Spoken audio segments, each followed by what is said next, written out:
Welcome to Everyday Buddhism, making every day better by applying the proven tools found in Buddhist concepts.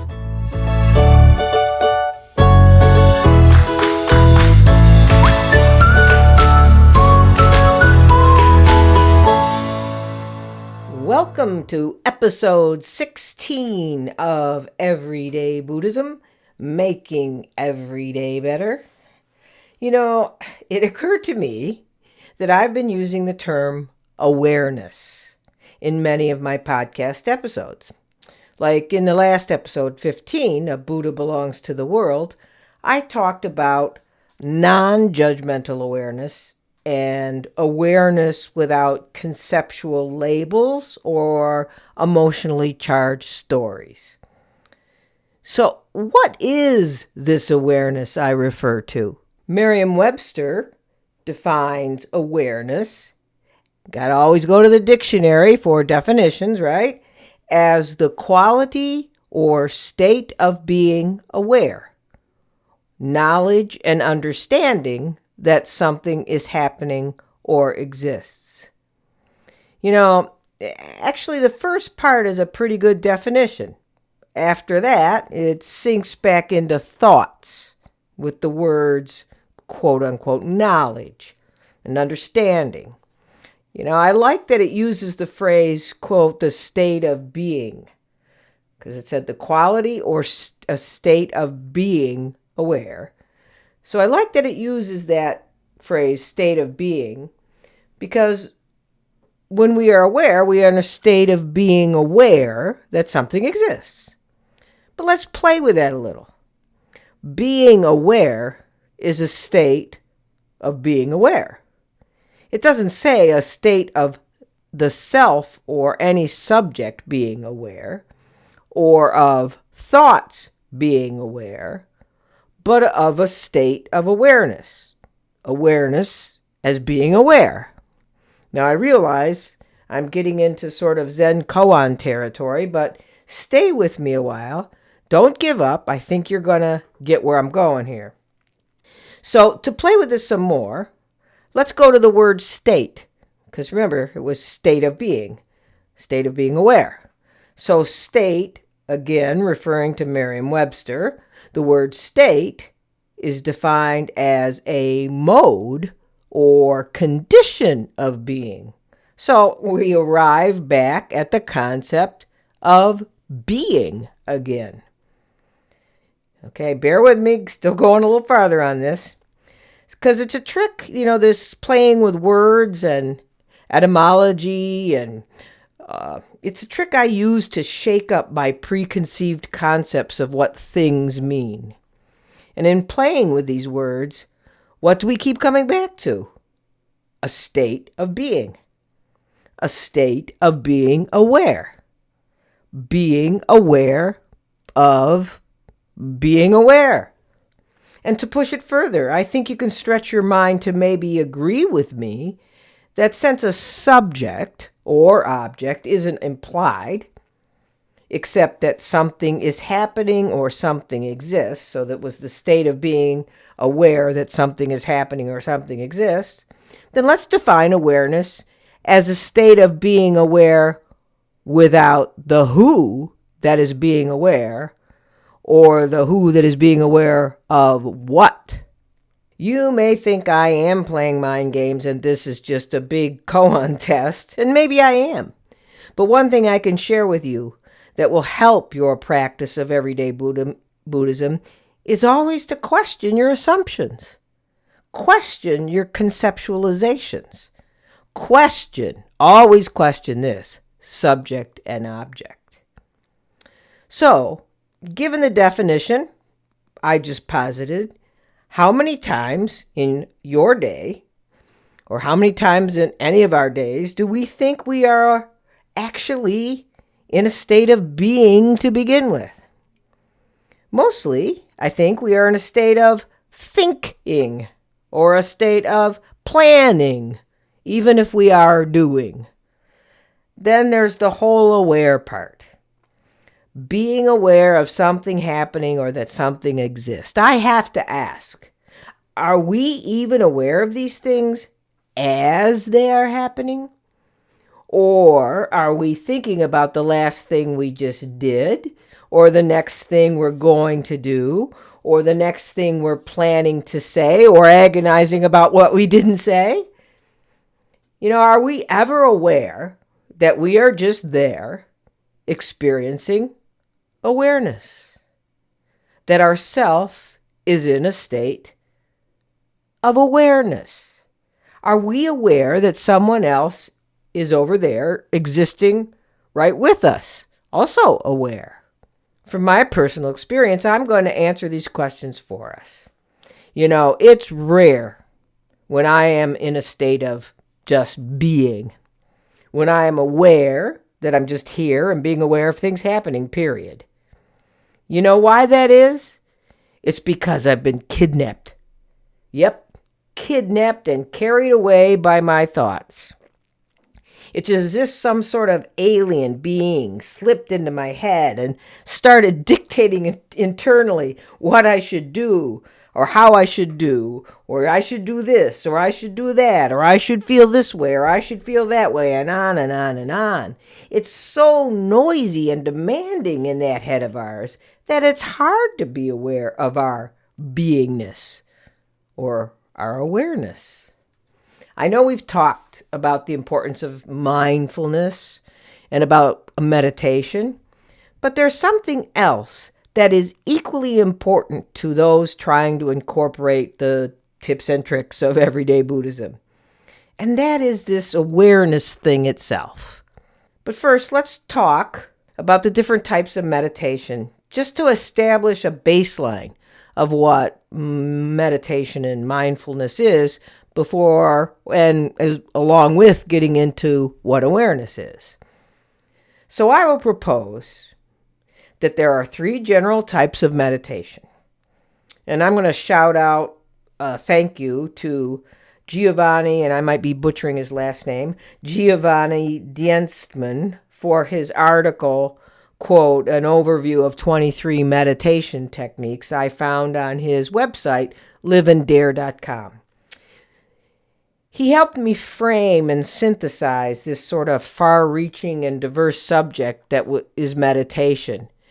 And trying to sort it out, I kind of got to be a jumbled mess, and he kind of cut through all of it to come up with these sort of 3 basic overarching platforms of meditation techniques. So the first one he refers to as focused attention. So this is pretty obvious, focusing the attention on a single object during the whole meditation session. This object may be, the breath, the mantra, visualization, part of being aware of part of the body or an external object. Some of the examples of this type of meditation are shamatha or calm abiding, some forms of zazen, loving kindness or metta meditation, chakra meditation, kundalini meditation, sound meditation, mantra meditation, and pranayama. All these things focus on a specific thing. Second type of meditation, broad overview, is open monitoring meditation. So instead of focusing your attention on any one object, when you use open monitoring meditation, your focus is open, taking in sort of all aspects of your experience without judgment or attachment. All perceptions, either internal like thoughts, feelings, memories, or external like sound, smell, etc. They're all acknowledged as they are without engagement or reaction in a moment-by-moment experience. Examples include mindfulness meditation, Vipassana, and some types of Taoist meditation. The kind of meditation I typically use in the Unified Mindfulness System sort of fits into that category. And number 3, the effortless presence category. Don't you love that? Effortless presence. This is the state where the attention is not focused on anything in particular, but on awareness itself in a quiet, empty, and inward-gazing way. This is also can be referred to as awareness meditation, choiceless awareness, awake awareness, or just pure being. This is effortless presence or awareness of awareness. And this type of meditation, this awareness of awareness, is actually the true purpose behind all kinds of meditation. This is where we're supposed to get, if there is any place to get, right? If we're to get a glimpse of enlightenment or that sense of transcending self, you sort of need to get here, where you're just sitting in open awareness. All traditional techniques of meditation recognize that the object of focus and even the process of monitoring is just a way to train the mind so that effortless inner silence and deeper states of consciousness can be discovered. So eventually both the object of focus of your meditation and the meditation process itself falls away. You leave it behind. So what's left then is your pure presence, your pristine awareness. In some techniques, this is the only focus from the very beginning, not just as a byproduct of where you end up with these other practices. So examples of meditation techniques that use this as the primary focus are the self-inquiry types of meditations, or I am meditations. These were taught and made popular by Ramana Maharishi and also by the Tibetan Dzogchen and Mahamudra teachings, and some forms of Taoist meditation, and also some advanced forms of Raja Yoga.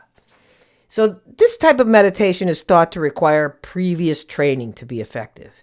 Yet, after my brief discussion of the different types of meditation, I propose that maybe we can get a feeling for or glimpse of that true awareness, that pure presence, just by practicing being aware as we go through our day.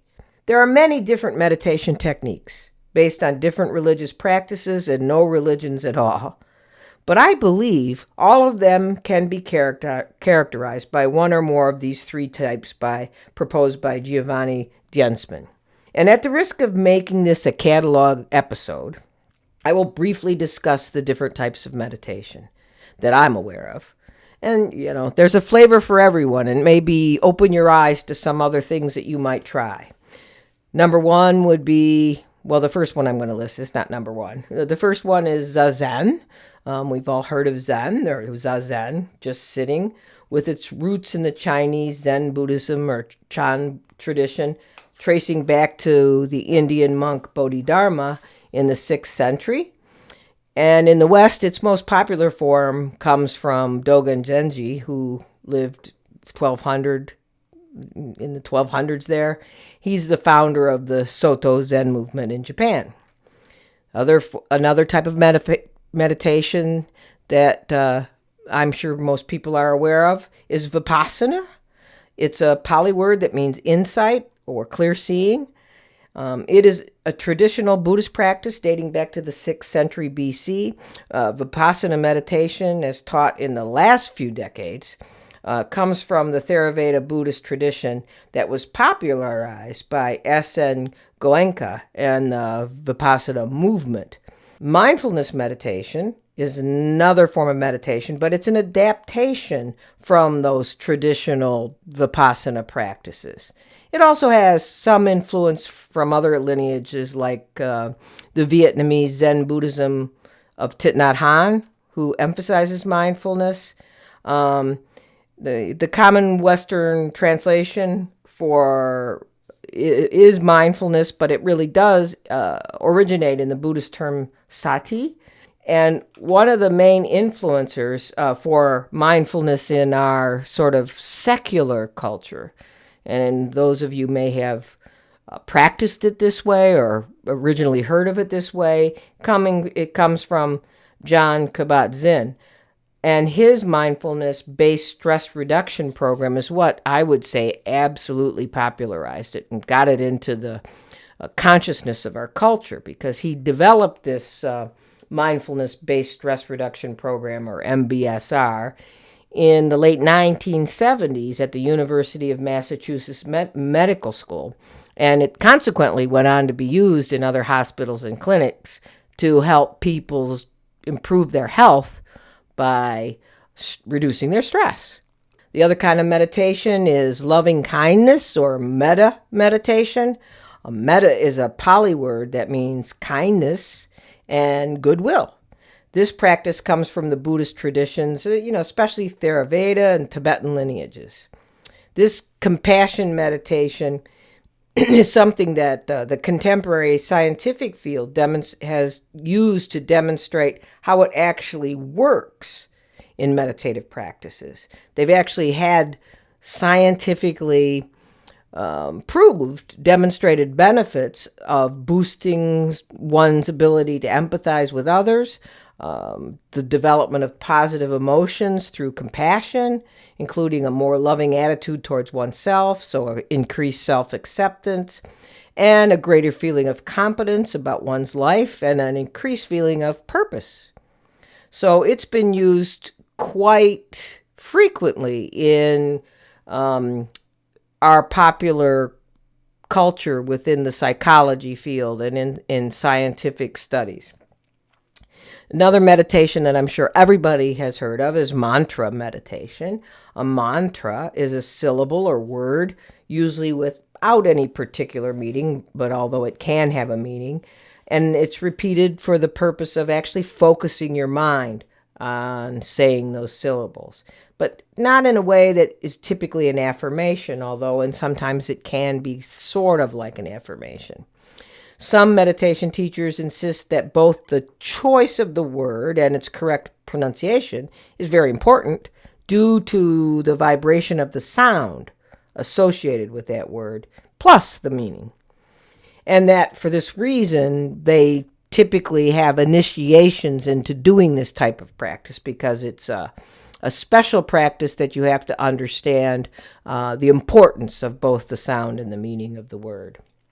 Others say that the mantra itself is only a tool to focus the mind, and the chosen word is completely irrelevant. Mantras are used in Hindu traditions, Buddhist traditions, including Tibetan, especially Tibetan Vajrayana practices, as well as Sutrayana practices, and in Pure Land Buddhism, as well as in Pure Land and Shin Buddhism, as well as in Jainism, Sikhism, and Taoism. And another kind of related practice is to the mantra practice is transcendental meditation. Now, transcendental meditation is another form of mantra meditation, but it's very specific, and as introduced by Maharishi Mahesh Yogi in 1955 in India. And then he brought it to the West, and it was, of course, made popular in the late 1960s and early 70s. And anybody my age, or maybe just a little younger, knew that the Beatles are the ones that introduced Maharishi to the world and kind of made him famous. Also, the Beach Boys, too, I think, practiced with Maharishi Mahesh Yogi. And it still is a widely practiced form of meditation, and according to the article I read, it was over 5 million practitioners use this technique worldwide. And then there's many different types of yoga meditation taught in the yoga tradition. Yoga means union, and this tradition goes as far as 1700 BC and has its highest goal as spiritual purification and self-knowledge. Classical yoga practice consists of, rules of conduct, physical postures, breathing, or pranayama exercises, and the contemplative practices of meditation. But most people today, when they hear the word yoga or hear about yoga or do yoga, they're thinking of, the physical practice and the physical postures or sanas. But the yoga tradition is the oldest meditation tradition on earth, and also the one with the widest variety of practices. They include like third eye meditation, chakra meditation, kundalini, sound or nada yoga, tantra, and pranayama, which is the breathing techniques. Now, the other Another meditation technique is, as we kind of talked about a little earlier, is the self-inquiry in the English translation, which is the English translation of the Sanskrit term Atma Vichara, which means to investigate our true nature, to find the answer to who am I? That who am I question, which culminates supposedly with the intimate knowledge of our true self or our true being. We see references to this meditation in old Indian texts, but it was popularized again and expanded by the 20th century Indian sage Ramana Maharishi. And the modern non-duality movement, or Neo-Advaita, which is greatly inspired by his teachings, use these techniques, these self-inquiry techniques and variations. Many contemporary teachers use this technique as well, most famous ones being Muji, who was a direct disciple of Sri Harilal Punja, or Papaji, who was the renowned Advaita master, and the teachers Adyashanti and Eckhart Tolle. But I believe Adyashanti studied in the Zen tradition, and Eckhart Tolle was influenced by Christian mystics. So there's kind of a mishmash and a lot of cross influences here, which just goes to show how wide in meditation, how widely dispersed meditation is in all these religious traditions, and they may have influenced each other, but I think in sociological terms, it's hard to tell whether it was the influence of one on the other or all these techniques were developed about the same time, just slightly different based on the religious traditions. It's always been of interest to me. So you may have also heard of this self-inquiry or pure awareness method. It's currently kind of popularized and taught by Locke Kelly in his Awake Awareness teachings and in his book, Shift into Freedom. This is something I've been experimenting with, and I'll talk a little bit about it later. I find it very useful, and I think it's very appropriate for people who are investigating contemplative practices or meditative practices to improve their everyday well-being, sense of happiness, sense of compassion, sense of love, without any religious baggage, if you will, from a secular or everyday Buddhism point of view. So Locke Kelly teaches this awake awareness method in his book and many videos on YouTube and so on his website. It's also popularized by Sam Harris. I'm sure a lot of you have heard of Sam Harris. He's the atheist, philosopher, neuroscientist, author, and podcast host of Waking Up, which is a podcast I frequently listen to. Both Kelly and Harris were students of Tulku Urgyen Rinpoche, the Tibetan Kagyu and Nyingma lineage master, who was renowned for his pointing out instructions of Dzogchen. And Locke Kelly also studied with his son, Urgyen Rinpoche's son, Mingyur Rinpoche, who then asked Kelly to teach Sutra Mahamudra. So he brought Mahamudra to contemporary culture. Now, just a couple other meditative areas to talk on before we get more into awareness. Taoism is another meditative practice. It's a Chinese philosophy and religion emphasizing living in harmony with nature, or the Tao, and its main text is, of course, the Tao Te Ching, dating back to the 6th century BC. Later on, some lineages of Taoism were also influenced by Buddhist meditation practices brought from India. But the chief characteristic of this type of meditation is to generate or transform and circulate inner energy. The purpose of that is to quiet the body and mind and unify your body and your spirit with the Tao, with nature. Some styles of Taoist meditation are specifically focused on, improving health and giving longevity. Another one similar is Qigong meditation, very similar in this movement of energy. And Qigong is a Chinese word that means life energy cultivation. And it's a body-mind exercise for, health as well as meditation, and also used in the martial arts. It typically involves slow body movement, inner focus, and regulated breathing. Traditionally, it was practiced and taught in secrecy in the Chinese, Buddhist, Taoist, and Confucianist traditions. But in the 20th century, the Qigong movement has incorporated and popularized Taoist meditation and uses mainly the concentrating exercises or concentrative exercises that focuses on circulating energy in your body. And then the other two meditation techniques I'll touch on quickly is Christian meditation. And the goal of these contemplative practices would be a deeper understanding of the Bible, or a closer relationship with God or Christ. There are all sorts of mystic forms of this as well, but some of these forms are contemplative prayer, contemplative reading, and sitting with God in a silent meditation. And the other practice that we haven't touched on, actually there's a couple, Sufi meditation. I think we've heard of the whirling Sufis.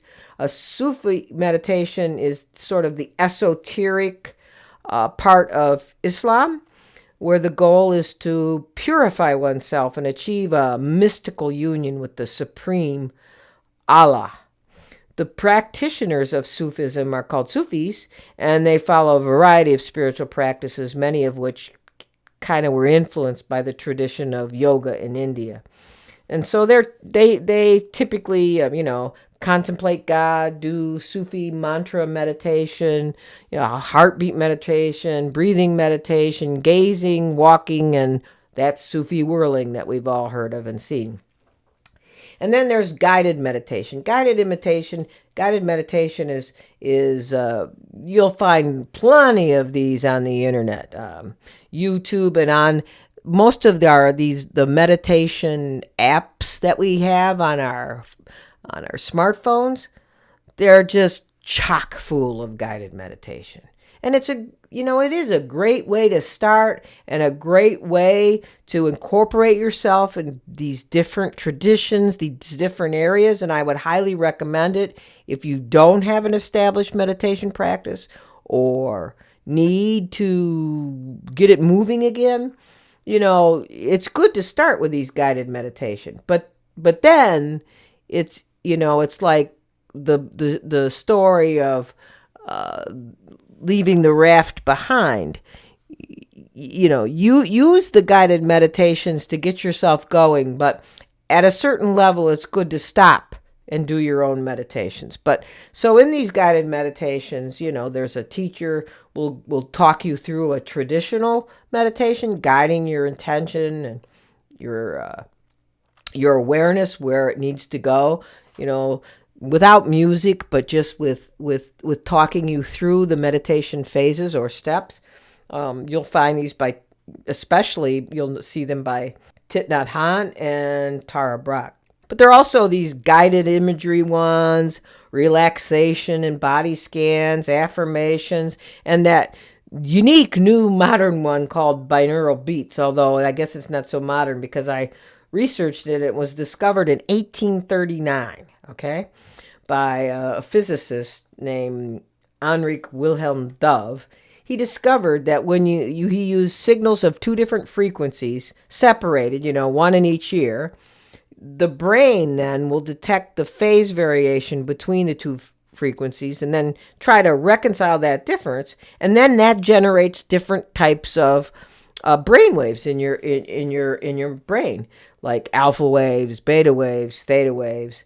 So this is how binaural beats work. And I know people I've talked to that swear by it. I know I've used them before for studying or for writing. They've been very helpful for me.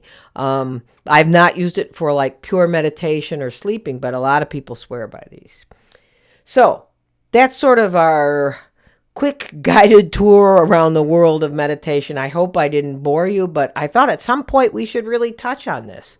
But now that we have toured the many ways to meditate, let's get down to the heart of it. Like I said at the beginning of this, or in talking about the meditation, sort of the point, if there is a point of meditation, is to get beyond the method, get beyond the subject I meditate, get beyond the object of what you meditate on, and reach that state of pure awareness. And I won't go into all the different types of awareness or pure presence teachings and teachers, because we've already done a lot of this cataloging. But there are a lot out there now, including those I mentioned earlier and that you've probably heard of, like Mooji, Adyashanti, Eckhart Tolle, and Locke Kelly. They've emerged from different traditions and teaching styles, including that modern non-duality or Advaita movement, Tibetan Dzogchen and Mahamudra, and the self-inquiry method that was exclusive sort of methodology of Bhagavan Sri Ramana Maharishi. So if you want to dig deeper, you'll find many to choose from, and I will put links to a few that I'm more familiar with in my show notes on my website. So as I talked about at the beginning of the episode, how many times in a day are we truly aware? Or maybe I should be more precise and say, how many times are we truly aware of being aware? Because that's really the heart of the matter, like I told you. Awareness is simply that. It doesn't have to be aware of something. Our minds are aware by their very nature. Yet that nature is obscured by thoughts and emotions, like the clear blue sky is obscured by clouds. And sometimes those clouds are white puffy clouds, cumulus clouds, and sometimes they are dark and angry. And we normally don't judge or conceptualize the clouds, I guess, unless we're planning an outside event or are a weather buff. We have confidence, though, that the clear blue sky is there behind them. But like I said earlier, we are generally not aware of our clear mind of natural awareness because we've been kidnapped by a train of thoughts and all the emotions they kick up. Getting to know awareness is easier, though, if we first practice some sort of meditation with an object, for example, like the breath or mantra or gazing at a candle. When we are meditating on the object and we become aware that we lost the object of meditation because we got kidnapped and we're on a journey on that train of thoughts, then at that moment we've become aware that we were kidnapped. As long as we don't judge ourselves or criticize for letting the train of thoughts carry us away, we are in a perfect state of awareness because we've become aware of what's going on in our mind without moving that awareness. That's why when I'm working with a coaching client in the practice of mindfulness or meditation coaching, I tell them that when they become aware that they got lost in a thought, it is a huge success and something to celebrate in the practice of meditation. If they can notice it and be aware of it without judgment, they will have successfully experienced a moment of clear awareness. And that clear awareness can also be the object of your meditation. So you can switch it. You can move it from watching your breath or saying a mantra or looking at a candle flame to then the awareness itself. That awareness exists between those thoughts. It exists underneath our emotions. And if we are meditating on the arising and passing away of thoughts and emotions, then I encourage you to look for it between the arising and passing away of thoughts. Look for it, but don't chase away thoughts. And don't judge thoughts as like they're getting in your way now. Just quietly observe the arising and passing away of thoughts and be aware of that space in between. If you look back, if you look in, you'll spot it. You may only notice it for a few seconds before you're kidnapped by another thought or emotion. But don't beat yourself up. You will notice it. You will notice it again. And you will be aware of noticing that you're aware. Our problem tends to be that we try too hard. We grasp at being a meditator, at doing it right, at trying not to think. And as soon as we do that, we've put a death grip on the relaxed and spacious awareness that is our mind's natural way of being. And if we think the opposite, going into our meditation practice with the goal of chilling or being calm, then we are most likely to drift away in a daydream, allowing the thought train to kidnap us until we are a million miles away. So to catch a glimpse of awareness, it's best to be like Goldilocks, looking for a space there between the thoughts, but don't look too hard and don't be too soft on yourself. Or as the story goes, the Buddha taught when asked what's the right way to practice meditation, he said it was like getting the perfect sound by properly tuning a stringed instrument. You want to make sure that these strings are tuned not too tight or not too loose. So our mental attitude around awareness and meditation should not be too concentrated or too relaxed. A good way to investigate this for yourself is to think of moments in your life where you have experienced, if even briefly, a sense of being aware of yourself in life as part of life or an experience, while not actually feeling or thinking about yourself in that moment of awareness. Just noticing that you're there, just experiencing that you're there. There are a few times in my life where I've been aware of myself, in life as life.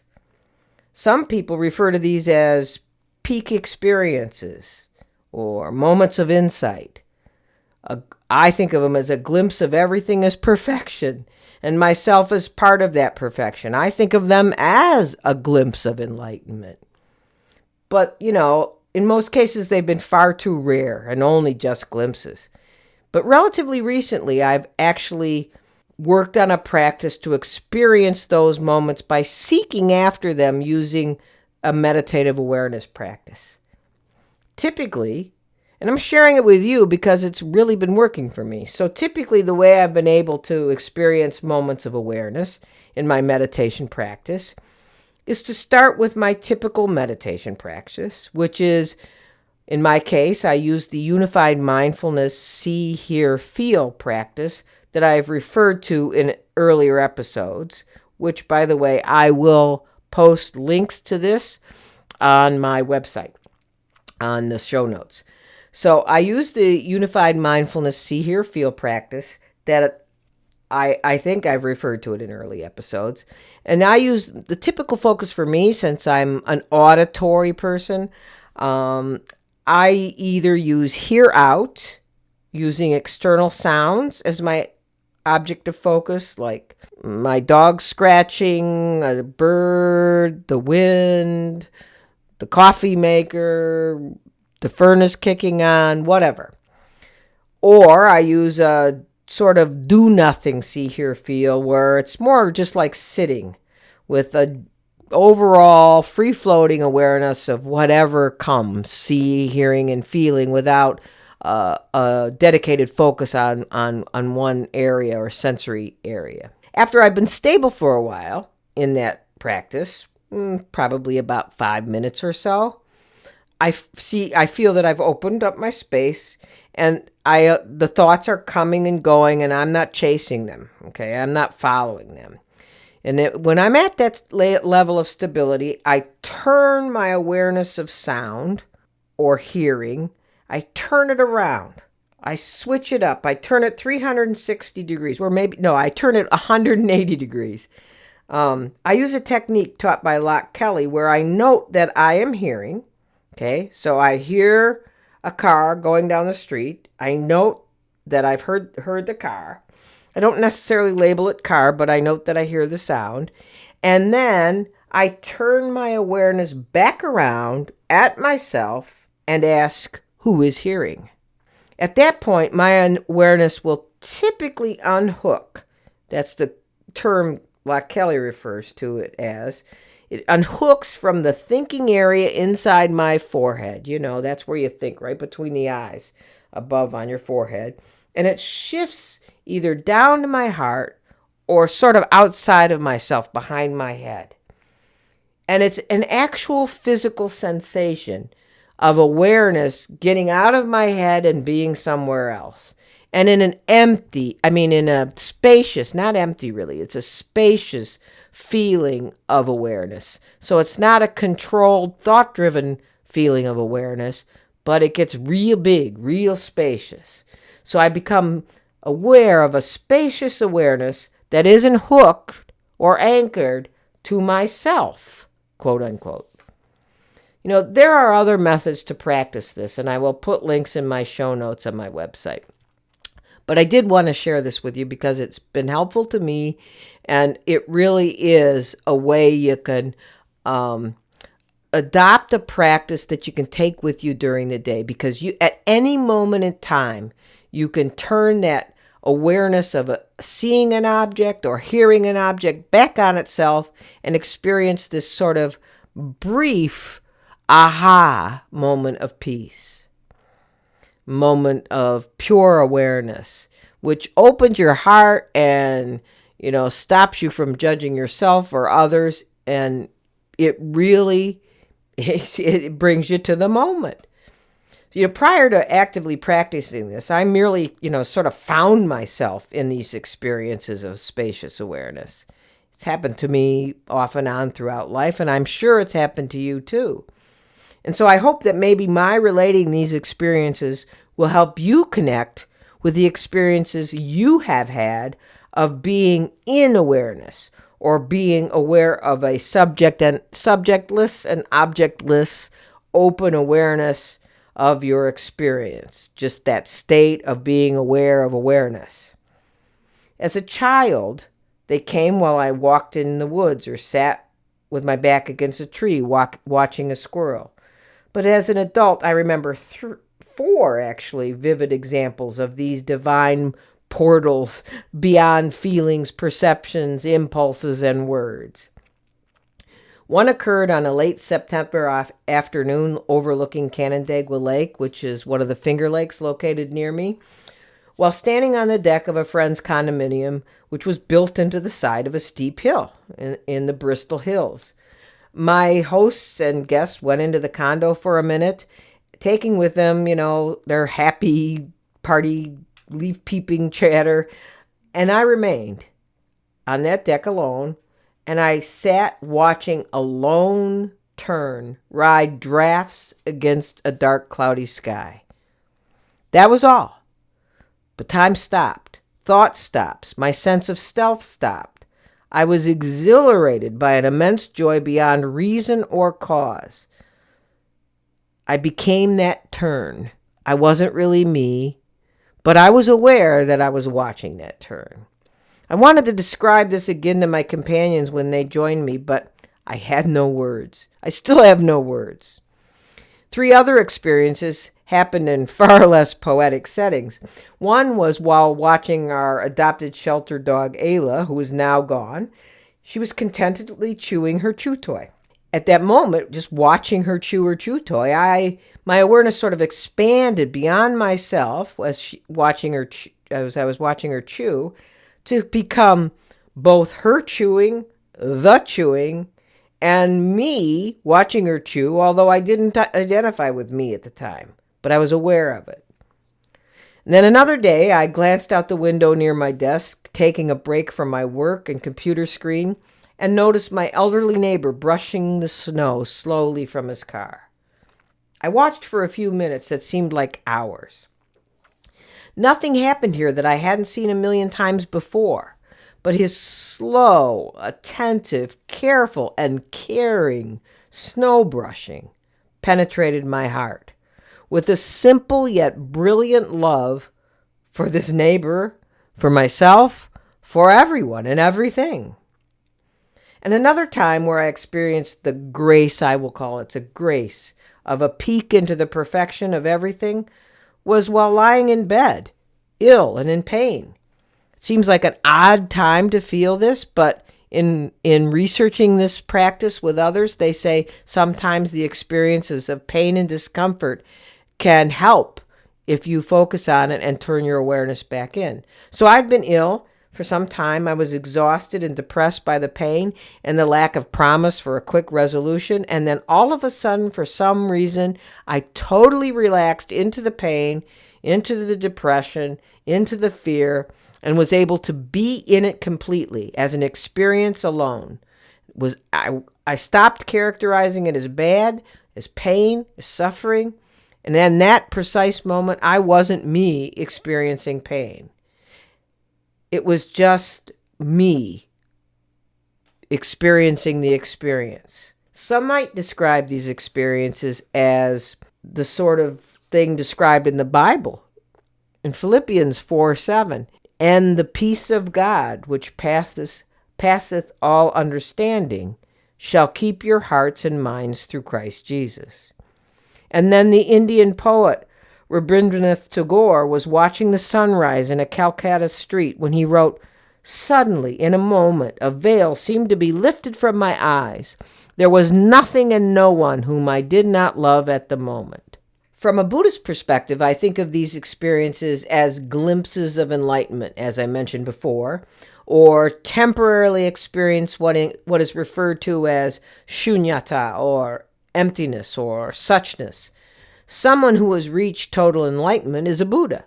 The Buddha referred to himself as Tathagata, which means the one who has thus come, or the one who is thus gone. So it means one who resides totally in suchness. Thus gone is to go beyond self.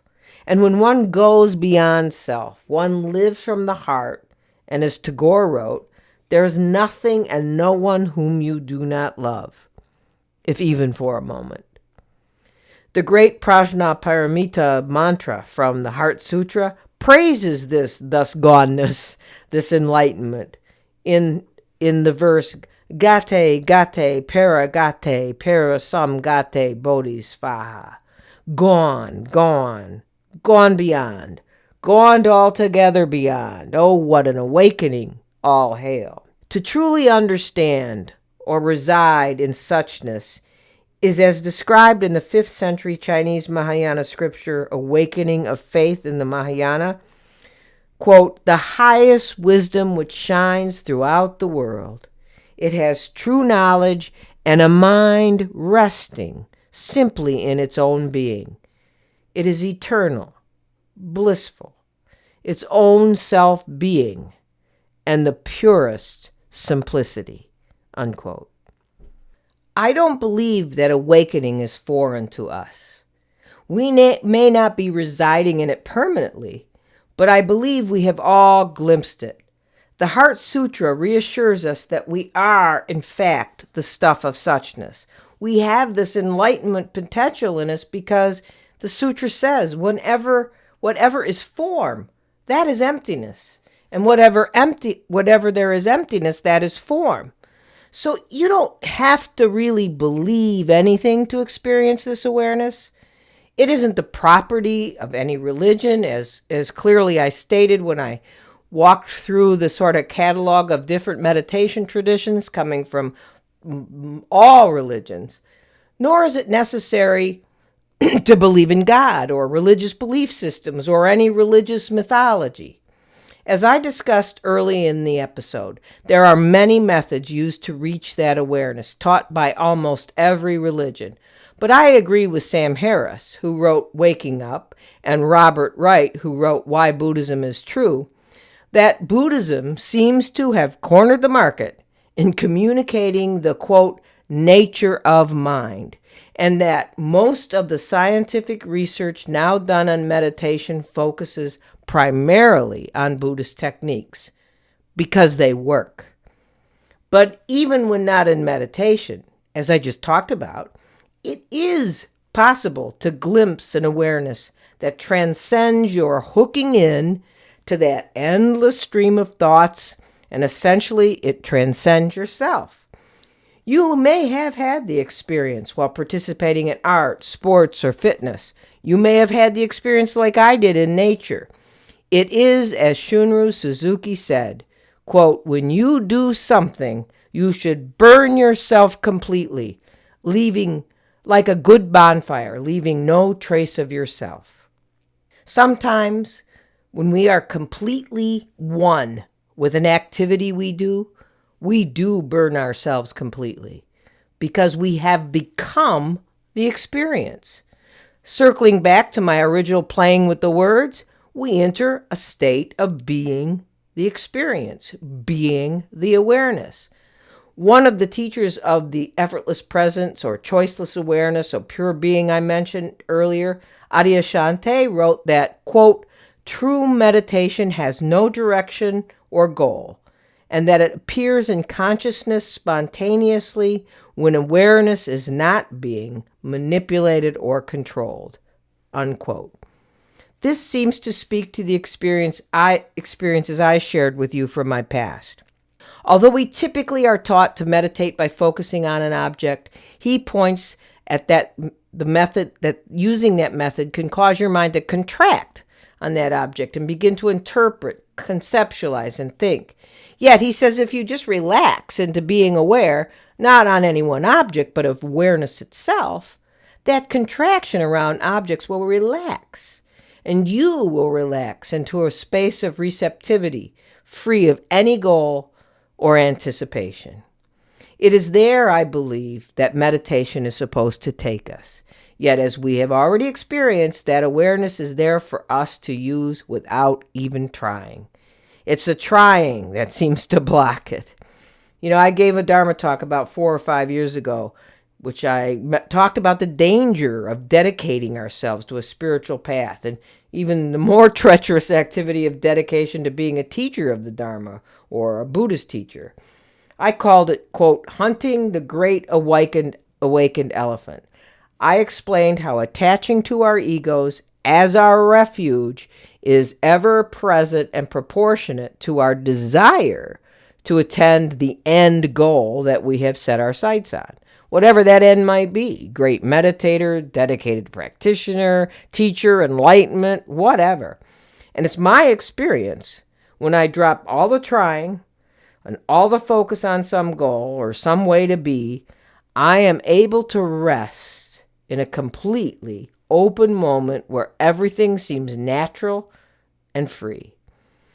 In that Dharma talk, I shared a Dharma song or poem that first captivated me some 20 plus years ago when I was studying and practicing in the Tibetan tradition. It's called Free and Easy, a spontaneous Vajra song by the Venerable Lama Gundan Rinpoche, who was a senior Kagyu Lama and a Mahamudra master. So I think it's appropriate that I end this podcast episode with this song today. Free and Easy, a spontaneous Vajra song. Happiness cannot be found through great effort and willpower, but is already present in open relaxation and letting go. Don't strain yourself. There is nothing to do or undo.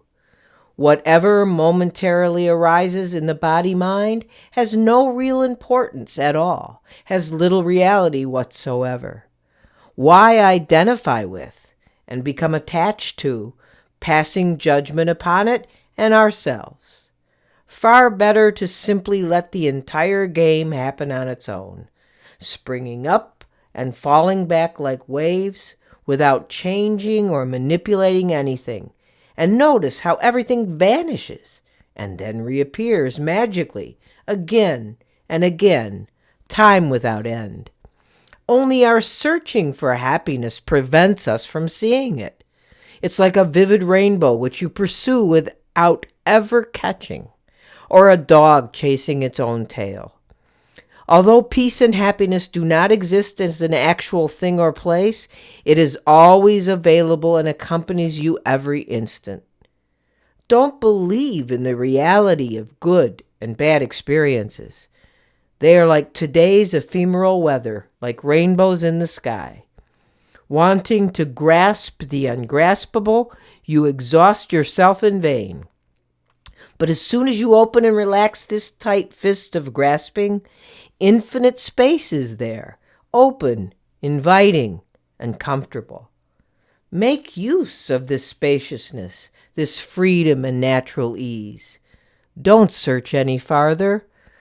Don't go into the tangled jungle looking for the great awakened elephant who is already resting quietly at home in front of your own hearth. Nothing to do or undo, nothing to force, nothing to want, and nothing missing. Emaho, marvelous, everything happens by itself. So that's it for today's episode. Thank you for joining me, and thanks to everyone who's donated and commented on my podcast over the past weeks. I always try to reach out with a private email of thanks, but, be patient because I'm a little behind. Each week I'm thrilled to say that more and more of you have commented, asked questions, suggested podcast subjects. I hear you, but it may take me a little time to get in touch, but I will. And as always, if you like this podcast, please consider supporting my work through a recurring or one-time donation on my Patreon page at www.patreon.com/everydaybuddhism or through the donation page on my website, www.everyday-buddhism.com. So until next time, keep making your everydays better.